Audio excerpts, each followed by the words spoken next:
It stands to reason that individuals who are, quote, extremely careless, close quote, with classified information should be denied further access to that type of information. All right, that was House Speaker Paul Ryan earlier today talking about restricting Hillary Clinton's access to classified information. Now, yesterday, the Speaker formally requested that the Director of National Intelligence, James Clapper, deny Hillary and her staff access to sensitive information that she mishandled. Now, should Clapper oblige? And if he doesn't, can Congress act on the issue? Let's ask someone who was in Congress for quite some time. It's Dr. Ron Paul, former Texas congressman and former presidential candidate and host of the Ron Paul Liberty Report. Welcome back, Dr. Paul.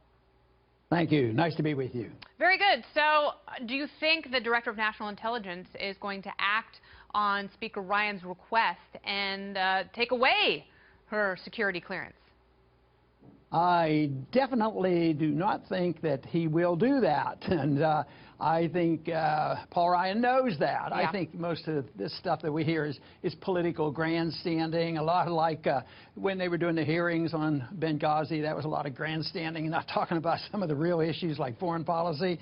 So I think this is strictly politics. But, you know, if they insist on it, what would be wrong with denying, since they don't have to give it to any candidate, deny it, be bipartisan, deny it to both candidates? Because, you know, if you have a Democratic president, if he gives the Republican, feeds him information, maybe it's misinformation, yeah, misleading an individual. So I think the president-elect should be reserved to having it. You know, and I have a strong I agree with you there. I think that's a really good point. I don't understand why party nominees are somehow now granted this clearance. I think you're right. There's enough time between the general election and when the president assumes office that they can get properly briefed.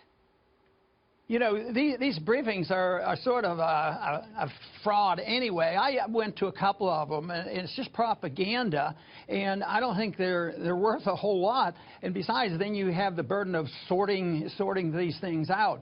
But I think the problem is the government has way too many secrets. We don't need thousands and thousands of pages and things.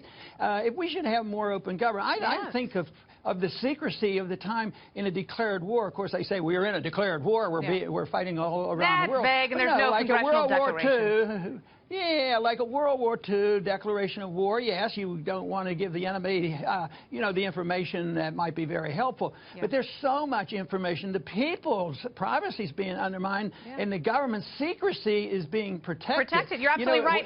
But I think Hillary Clinton is part of that. You know, here's someone who claims that she's been transparent. And, you know, if she was Secretary of State, why not make all of those documents public? I don't completely understand that. Now, if you were in Congress today, if you were on that oversight committee grilling FBI Director James Comey, what would you have asked him?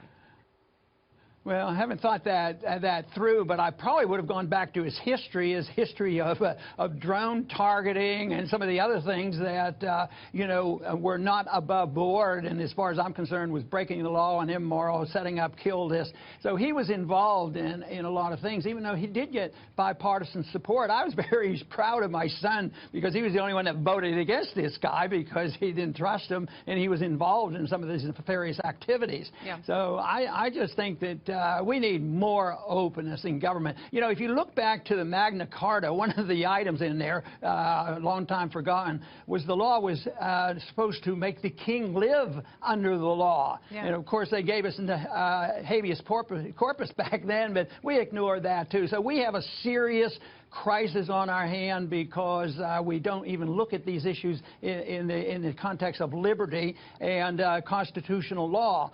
So I think that should always be our prism, Dr. Paul. You are absolutely right. Thank you so much for being here tonight. I really appreciate it. Thank you, Kennedy. Good to be with you. Always. To liberty.